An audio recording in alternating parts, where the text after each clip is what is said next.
Okay, welcome back.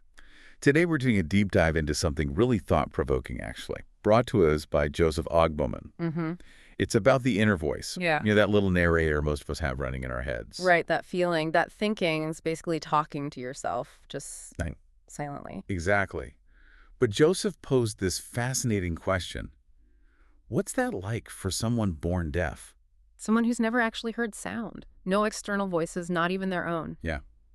How do they experience thought? What does it feel like without that auditory reference point we take for granted? It's a great question because it immediately makes you question that default link between thought and sound or spoken language. Definitely. And the material Joseph shared, well, it really pushes us to see how incredibly varied inner experiences can be. So that's our mission for this dive. Hmm. Unpack that source material, understand those different ways of thinking, and maybe move beyond this idea that thought has to involve hearing. Okay. And the first thing that jumps out from the sources is how they tackle that assumption directly. How so? Well, they show that for many deaf individuals, particularly those fluent in sign language from a young age, thinking is often profoundly visual. Right, I saw that. The descriptions were amazing. Not an inner voice, but thinking in sign, Exactly. Not hearing words, but seeing hands moving in the mind's eye. visualizing the signs. Yes, the signs, the facial expressions, the whole, physicality that's crucial to sign languages. Wow. And it's not static, apparently. The descriptions make it sound really dynamic, expressive, almost like a silent movie playing out internally. A high-speed one, maybe, given the speed of thought. Could be.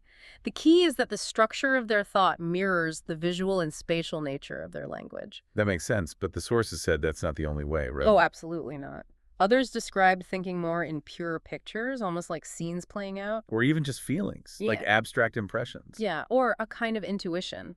Sometimes, maybe, not even directly tied to language at all, signed or spoken, Yeah. just a knowing. Which underlines the point that there isn't one single answer. Precisely, just like hearing people think differently from each other. There's huge diversity here, too. And factors like having some leftover hearing or maybe learning lip reading or even early spoken language exposure, Mm-hmm.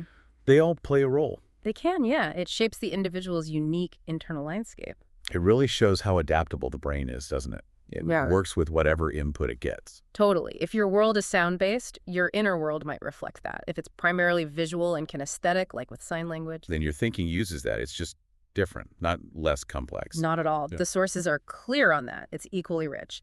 And connecting this to the bigger picture, it's really strong evidence for how flexible human thought actually is.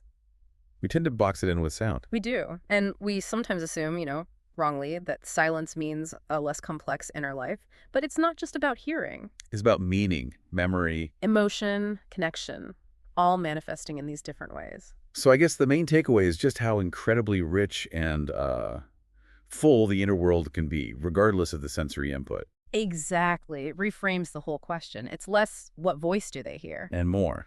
How do they think? That's the more insightful question, definitely, based on this material. And the answer seems to be in diverse, vivid, complete ways.